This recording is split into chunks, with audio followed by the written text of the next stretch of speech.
में जो दो संस्कृतियां हैं, एक ब्राह्मण संस्कृति, एक श्रमण संस्कृति।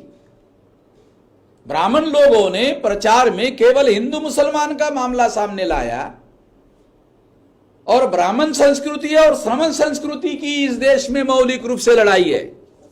मौलिक लड़ाई हिंदू मुसलमान की लड़ाई नहीं है। मौलिक लड़ाई ब्राह्मण संस्कृति और श्रमण संस्कृति की लड़ाई है। इस लड़ाई को जानने और समझने की जरूरत है। और अगर ब्राह्मण और श्रमण संस्कृति की लड़ाई इस देश में मौलिक लड़ाई स्वीकार की जाती है तो फिर निश्चित रूप से हम ब्राह्मण संस्कृति के वाहक लोग हैं ऐसा सिद्ध नहीं किया जा सकता। हम श्रमण संस्कृति के वाहक लोग हैं, निर्माता लोग हैं, ऐसा कहा जा सकता है। और इसलिए अहिल्या माई का इतिहास जो है श्रमण संस्कृति के इतिहास के साथ जोड़ा जा सकता है। और इसीलिए अहिल्या माई का इतिहास ब्राह्मण लोग जानते हैं, वो उनका मूल इतिहास जानते हैं, वो उनके मूल स्रोत जानते हैं और उसका ब्राह्मणीकरण करने के लिए ही उनके हाथ में लिंग पिंड देते हैं। एक स्त्री के हाथ में लिंग पिंड देकर प्रचार करते हैं। ये कितना घिनौना काम है, कितना अश्लील काम है, ये जानना और समझना बहुत जरूरी है। ये जानबूझकर करते हैं। अहिल्या माई का जो जीवन संघर्ष है, पेशवा ब्राह्मणों के साथ जो उनकी लड़ाई हुई, जो संघर्ष हुआ, उस संघर्ष के दौरान समय समय पर जो निर्णय अहिल्या माई के द्वारा लिए गए, उससे सिद्ध होता है कि अहिल्या माई ने ब्राह्मणों की वर्ण व्यवस्था को, जाति व्यवस्था को, अस्पृश्यता को और तमाम प्रकार के जो ब्राह्मणी व्यवस्था के अंग है उनको मानने से उन्होंने इनकार किया। उनका सारा जीवन संघर्ष ब्राह्मणी संस्कृति के विरोध में है। उन्होंने ब्राह्मणों के वर्चस्व को मानने से इनकार कर दिया। अगर नहीं किया होता तो पेशवा से लड़ाई नहीं होती। ब्राह्मणों का धर्म और संस्कृति मानने से इनकार कर दिया और यही वजह है कि उन्होंने वर्णों को नहीं माना, उन्होंने जातियों को नहीं माना और अपनी लड़की को छोटे जाति के कहने वाले सरदार के साथ शादी लगाई। जाति व्यवस्था को भी नहीं माना, गुण और कर्म के सिद्धांत को माना। ये ब्राह्मणों के सिद्धांतों के विरोध में उन्होंने ये काम किया। वो सती जाने से इनकार कर दिया। ये सारा का सारा काम ये बात सिद्ध करता है कि अहिल्या माई जो है वो ब्राह्मण संस्कृति को मानने वाली महान और राजमाता नहीं थी।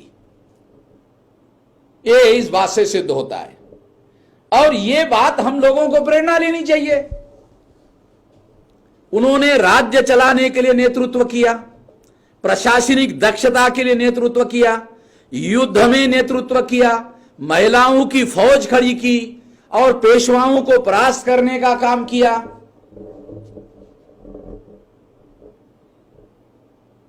ये सारा काम अहिल्या माई ने किया। आज के जो धनगर लोग हैं वो बीजेपी के पिछलग्गू बने हुए हैं, आरएसएस के पिछलग्गू बने हुए हैं। तो अहिल्या माई का इतिहास और बीजेपी और आरएसएस के पिछलग्गू बनने का व्यवहार जो धनगर में दिखाई देता है, इसका आपस में कोई संबंध नहीं है। ये तो परस्पर विसंगत है। एक भी धनगर जो है मुझे अहिल्या माई से प्रेरणा लेता हुआ दिखाई नहीं देता। वो आरएसएस से प्रेरणा ले रहा है, वो बीजेपी से प्रेरणा ले रहा है। और आरएसएस और बीजेपी जो है ये ब्राह्मणों का वर्चस्व स्थापित करने वाला संगठन है। वो धनगरों का समर्थन लेते हैं, धनगरों को एमएलए बनाते हैं, एमएलसी बनाते हैं, एमपी बनाते हैं, राज्यसभा का मेंबर बनाते हैं, उनका संख्यात्मक समर्थन लेते हैं और उस समर्थन का उपयोग ब्राह्मणों का वर्चस्व स्थापित करने के लिए करते हैं। ये सिंपल बात धनगरों के लोगों को समझ में नहीं आता है, तो जिनको नहीं आता है वो अहिल्या माई से प्रेरणा कैसे लेंगे? और वो अहिल्या माई से प्रेरणा ले रहे हैं, वो कैसे कहा जा सकता है कि ले रहे हैं? वो तो पिछलग्गू बने हुए हैं, वो तो ब्राह्मणों के दलाल और भड़ुए बने हुए हैं। अब अहिल्या माई से दूसरी प्रेरणा क्या ले सकते हैं कि अहिल्या माई एक स्त्री होने के बावजूद भी उन्होंने सती जाने के बजाय अपने राज्य का नेतृत्व करने का निर्णय लिया और अपने राज्य को चलाया। शासक बनकर वो जीती रही, अपने राज्य का रक्षण करने के लिए लड़ती रही और इसके लिए उन्होंने नेतृत्व किया। तो फिर तो इससे क्या प्रेरणा लेना चाहिए धनगरों को? इससे प्रेरणा लेना चाहिए कि धनगरों को प्रेरणा लेना चाहिए, अहिल्या माई से प्रेरणा लेना चाहिए कि हमें आजाद भारत में शासक वर्ग बनना चाहिए, शासक वर्ग बनने के लिए काम करना चाहिए। शासक वर्ग कैसे बन सकते हैं, इसके लिए उद्देश्य निर्धारित करना चाहिए, विचारधारा निर्धारित करना चाहिए, उस पर अमल करने के लिए योजना बनाना चाहिए और उस पर अमल करने का काम करना चाहिए और नेतृत्व करना चाहिए। तब ऐसा होगा, अन्यथा नहीं होगा।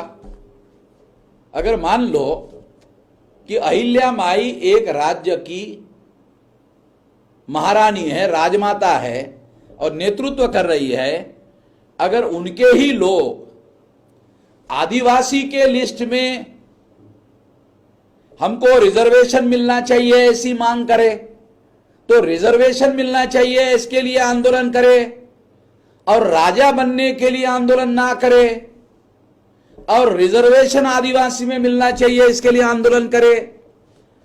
ये दो बातें दिखाई देती है।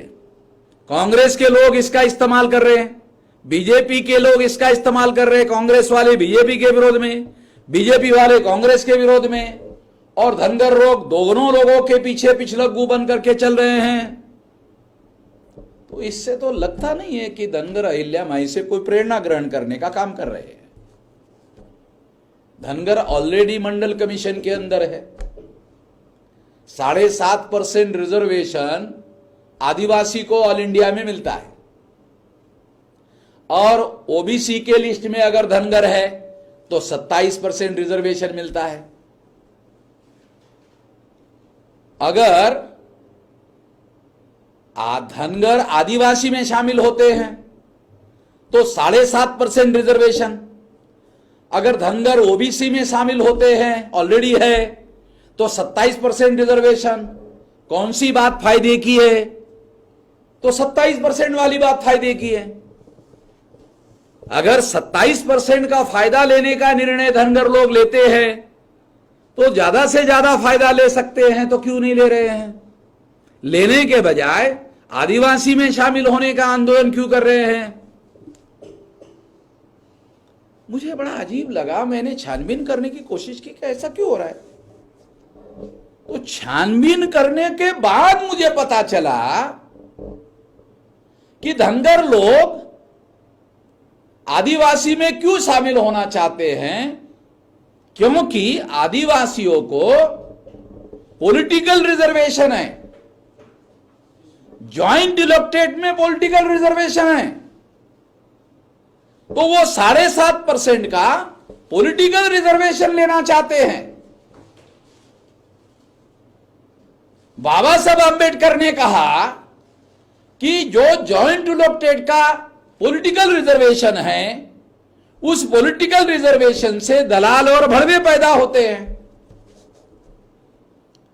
अगर उस पॉलिटिकल रिजर्वेशन से दलाल और भड़वे पैदा होते हैं तो वो दलाल और भड़वे जो है, क्या आदिवासियों को दलाल और भड़वे बनना है? अगर वो आदिवासियों में शामिल होके पॉलिटिकल रिजर्वेशन के लिए शामिल होना चाहते हैं तो फिर तो दलाल और भड़वे बनना चाहते हैं। बाबा साहब अंबेडकर कहते हैं ये दलाल और भड़वे बनाने का कार्यक्रम है। शेड्यूल कास्ट के लोगों को, शेड्यूल ट्राइब के लोगों को, इनके स्वाभिमानी जीवन को, इसके आंदोलन को खत्म करने के लिए इनको दलाल और भड़वे बनाना चाहते हैं। अगर आदिवासी और अगर धनगर आदिवासी बनकर दलाल और भड़वे बनना चाहते हैं तो ये प्रेरणा अहिल्या माई ओढ़ करके जीवन संघर्ष से आप नहीं ले सकते। अहिल्या माई के जीवन संघर्ष से तो शासक बनने का, शासक वर्ग बनने का आप प्रेरणा ले सकते हैं और ये प्रेरणा लेने का काम किया जाना चाहिए और इसके लिए नेतृत्व करने का काम करना चाहिए, पहल करके करना चाहिए। ये जानना और समझना बहुत ज्यादा जरूरी है, जानना और समझना बहुत ज्यादा आवश्यक है। अब मराठा लोग जो है वो रिजर्वेशन की मांग कर रहे हैं, मराठा लोग रिजर्वेशन की मांग कर रहे हैं, मगर मराठा लोग ये लोगों को बताने का काम नहीं कर रहे हैं कि हम मूल रूप से कुणबी ही लोग हैं। मराठा कुणबी जाति से ही निकले हुए लोग हैं। 80-90% जो मराठा है वो कुणबी की करते हैं। गांव में खेती और खेती के ऊपर मजदूरी करने वाले जो लोग हैं वो कुणबी की करने वाले लोग हैं, और जो कुणबी की करने वाले लोग हैं वो कुणबी है। तो मराठा लोगों का मूल जो स्रोत है वो कुणबी है और उसका सारा डॉक्यूमेंट्री एविडेंस भी अवेलेबल है। तो ये डॉक्यूमेंट्री एविडेंस इस बात को सिद्ध करता है। तो मैं ये इसलिए ये बातें आप लोगों को बता रहा हूं, जान रहा हूं, समझ रहा हूं कि ये बातें जिस तरह से धनगर लोगों को अहिल्या माई से प्रेरणा लेना जरूरी है और आदिवासियों में घुसपैठ करने के बजाय शासक वर्ग बनने के लिए उनको पहल करना चाहिए, उसी तरह से मराठा लोगों को भी अपना मूल सोर्स जो है वो कुणबी की है, कुणबी है, वो सारे महाराष्ट्र और सारे देश के लोगों को बताया जाना चाहिए और समझाया जाना चाहिए। इससे इस इतिहास इससे समस्या का बड़ा समाधान हो सकता है। ये जानना और समझना बहुत जरूरी है। मराठा समाज के लोग छत्रपति शिवाजी महाराज से अगर प्रेरणा लेते हैं तो वो एट्रोसिटीज का समर्थन नहीं कर सकते, मगर पिछले बार 58 मोर्चे उन्होंने निकाले तो उसमें वो एट्रोसिटीज का समर्थन करते हुए दिख रहे हैं। हैरान करने वाली बात है। रांझा का एक पाटिल जब वो अत्याचार करता है तो छत्रपति शिवाजी महाराज उसको पकड़ के लाकर उसको दंड देते हैं, सजा देते हैं। ये शिवाजी महाराज की प्रेरणा है। यानी शिवाजी महाराज अत्याचार के समर्थन में नहीं है, शिवाजी महाराज अन्याय और अत्याचार के विरोध में है। अगर शिवाजी महाराज अन्याय अत्याचार के विरोध में है तो जो मराठा शिवाजी महाराज को अपना प्रेरणा स्रोत मानते हैं वो रांझे के पाटिल को अपना प्रेरणा स्रोत कैसे मान सकते हैं? और अगर ऐसा मानते हैं तो वो रांझे के पाटिल से प्रेरणा ले रहे हैं, शिवाजी महाराज से प्रेरणा ले रहे हैं, ऐसा नहीं कहा जा सकता। ये अंतर्द्वंद समझना बहुत ज्यादा जरूरी है, ये जानना बहुत जरूरी है।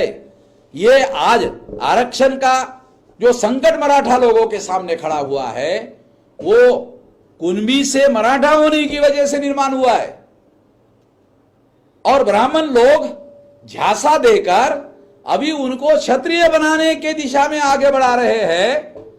तो एक साथ दो बातें तो हो नहीं सकती। यदि आप क्षत्रिय बनना चाहते हो तो आप लोगों को बैकवर्ड के नाम पर, एससीबीसी के नाम पर रिजर्वेशन नहीं मिल सकता, और एससीबीसी के नाम पर रिजर्वेशन चाहिए तो फिर आप क्षत्रिय नहीं बन सकते। एक साथ दोनों बातें नहीं हो सकती। ये बात हमको समझना बहुत जरूरी है। महाराष्ट्र की स्थापना, दूसरी बात मैं कहना चाहता हूं, महाराष्ट्र की स्थापना में हम लोगों को, ये नाग लोगों ने स्थापना किया, तो नाग लोगों का आराध्य दैवत जो है विठोबा है, भैरोबा है, मसोबा है, खंडोबा है। ये इस देश के महाराष्ट्र के जो आराध्य है, आज भी धनगर लोग जो है वो खंडोबा को मानते हैं। तो खंडोबा का संबंध ब्राह्मणों के किसी देवता और किसी डेटी के साथ मिलता नहीं है। खंडोबा का और शिव का कोई संबंध नहीं है। अगर शिव के साथ खंडोबा को जोड़ा जाता है, इस वजह से अहिल्या माई के हाथ में लिंग पीट दी जाती है, मगर खंडोबा का संबंध, मैरोबा का संबंध, मसोबा का संबंध, विठोबा का संबंध जो है, ये सारा का सारा संबंध जो है वो महाराष्ट्र के नाग लोगों के साथ जुड़ता है, हिस्टोरिकली जुड़ता है। ये बात समझना जरूरी है, ये जानना जरूरी है। ब्राह्मण लोग हम लोगों का, नाग लोगों का, धनगरों का, मराठा लोगों का, कुंभी लोगों का, अछूत लोगों का और महाराष्ट्र के जितनी जातियां हैं वो सारी की सारी नाग लोगों की जातियां हैं। नागों की जातियां बनाई गई, नागों को ब्राह्मणों ने टुकड़ों में बांटा। मैं पहले कहता था मूल निवासियों को 6247 जातियों में बांटा, ब्राह्मणों ने इतने टुकड़े किए। अब मैं कह रहा हूं नाग लोगों के टुकड़े किए, क्योंकि नाग इस देश में साम्राज्य की स्थापना करने वाले महान पराक्रमी योद्धा लोग थे। उन्होंने राजनीतिक संस्थाओं का उदय किया, उन्होंने साम्राज्य का उदय किया। ऐसा कोई उदाहरण ब्राह्मणों के साथ, ब्राह्मणों ने ऐसा कोई निर्माण किया, ऐसा कोई उदाहरण इतिहास में उपलब्ध नहीं है, न बताया जा सकता है। इस तरह से, इस वजह से ये महान पराक्रमी योद्धा लोग थे और इनको परास्त करने के लिए इनको टुकड़ों में बांटा गया। ब्राह्मणों का यह प्रचार, यानी विभाजित करो और राज करो, डिवाइड एंड रूल, ये अंग्रेजों का नहीं है, ये ब्राह्मणों का सिद्धांत है। ब्राह्मणों से अंग्रेजों ने सीखा। अंग्रेजों ने हिंदू मुसलमान 2 टुकड़े किए, मगर ब्राह्मणों ने 6247 टुकड़े किए, जो अधिकृत रूप से अवेलेबल है। इससे ज्यादा है, मगर इतने डॉक्यूमेंट्री एविडेंस मैं बता रहा हूं। तो ये नाग लोगों के टुकड़े किए, ये सारे टुकड़े नाग लोगों के हैं। ये नाग लोग हैं, नाग कोई सांप नहीं अंडे से निकले हुए, मनुष्य समूह के लोग हैं।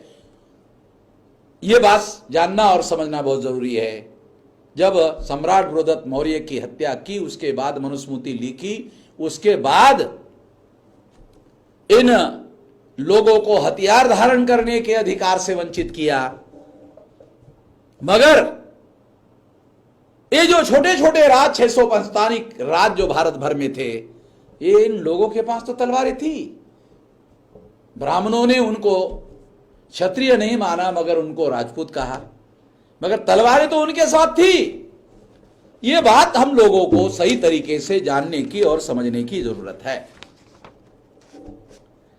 इस तरीके से यह इतिहास जानने की और समझने की जरूरत है। विचारधारा के आधार पर जानने और समझने की जरूरत है। जो अहिल्या माई का इतिहास है, जो उनका जीवन संघर्ष है, उस जीवन संघर्ष में कहीं पर भी उन्होंने ब्राह्मणों का वर्चस्व स्वीकार किया, एक भी उदाहरण नहीं है। इससे सिद्ध होता है कि वो वर्ण व्यवस्था को नहीं मानती थी, जाति व्यवस्था को नहीं मानती थी, अस्पृश्यता को नहीं मानती थी। आदिवासियों को उन्होंने हक दिया, भिल्ल लोगों को उन्होंने अधिकार दिया, उनको जमीनें दी, उनको घर बनाकर दिया, स्थायी किया, उनके रोजी रोटी की व्यवस्था की। अंग्रेजों ने अहिल्या माई से प्रेरणा लेकर प्रशासन किस तरह से चलाया जाना चाहिए, यह अहिल्या माई से अंग्रेजों ने सीखा और इस पर उन्होंने ग्रंथ लिखे और प्रेरणा लेने की बात कही। तो ऐसी बहुत सारी बातें हम लोगों को जानने और समझने की है। और ये जानकर और समझकर ही हम लोगों को आगे बढ़ा जा सकता है, समझा जा सकता है। ये खास तौर पर मैं आप लोगों को बताने का प्रयास कर रहा हूं। इसे जानने और समझने की जरूरत है। साथियों, दूसरी एक और बात भी मैं आपको बताना चाहता हूं कि यदि धनगर लोग आदिवासियों में जाना चाहते हैं तो आदिवासी तो हिंदू नहीं है। आदिवासी हिंदू नहीं। यदि ब्राह्मण संस्कृति और समन संस्कृति का लड़ाई और झगड़ा अगर इस देश में हिंदू मुसलमान के बजाय इस देश की मौलिक लड़ाई ब्राह्मण और संस्कृति और ब्राह्मण श्रमण संस्कृति के बीच की लड़ाई अगर प्रचार में लाई जाए तो वास्तविक इतिहास सामने आएगा। और अगर ब्राह्मण संस्कृति और श्रमण संस्कृति की लड़ाई सामने लाई जाती है तो इस देश का बहुसंख्य समाज, ब्राह्मण छोड़ करके बाकी सारे लोग ये श्रमण संस्कृति के समर्थक हो जाएंगे। इसलिए योजनाबद्ध तरीके से देश का इतिहास हिंदू मुसलमान का इतिहास है ऐसा बताने का प्रयास किया जा रहा है।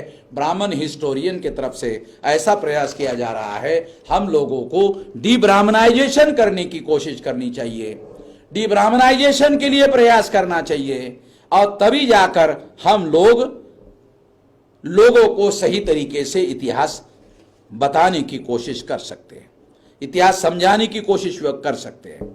और ये इस तरीके से ये इतिहास लोगों को समझाया जाना चाहिए, बताया जाना चाहिए, ये मुझे लगता है। और ये प्रेरणा लेने की जरूरत है, इस तरह का नेतृत्व करने की जरूरत है। धनगरों को इससे प्रेरणा लेकर इस तरीका नेतृत्व करना चाहिए जैसा अहिल्या माही ने किया और इसको स्थापित करने के लिए प्रयास करना चाहिए। धनगर किसी भी मापदंड में हिंदू नहीं है, क्योंकि हिंदू का क्या मतलब है इसको थोड़ा समझकर मैं बात समाप्त करना चाहता हूं। अगर आप छोटा सा सवाल करो, चलो हम हिंदू है तो हिंदू धर्म के धर्म ग्रंथ कौन से है, तो फिर ब्राह्मण बताएंगे हिंदू धर्म के धर्म ग्रंथ वेद है, श्रुति है, स्मृति है, पुराण है, रामायण है, महाभारत है, गीता है, मनुस्मृति है। ये तो सारे के सारे ब्राह्मणों के धर्म ग्रंथ है। इसका मतलब यह है कि ब्राह्मण हिंदू शब्द का ब्राह्मण धर्म थोपने के लिए इस्तेमाल कर रहे हैं। यानी हिंदू के नाम से हम भ्रम के शिकार हो जाएंगे और हिंदू को भ्रम के तहत स्वीकार कर लेंगे और इनडायरेक्टली ब्राह्मण धर्म का समर्थन करेंगे। ऐसा होगा, ये नहीं होना चाहिए। इसलिए हमें घोषित रूप से यह स्टैंड लेना चाहिए कि हम हिंदू नहीं हैं, हम श्रमण संस्कृति के लोग हैं, हम ब्राह्मण संस्कृति के लोग नहीं हैं।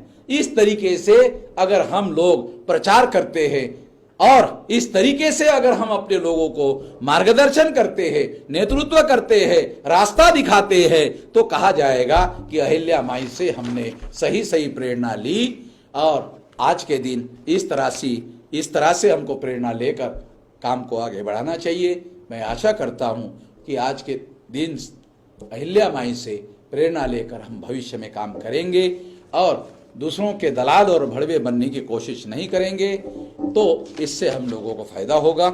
आपने मेरी बात ध्यान से सुनी, इसके लिए आभार, धन्यवाद।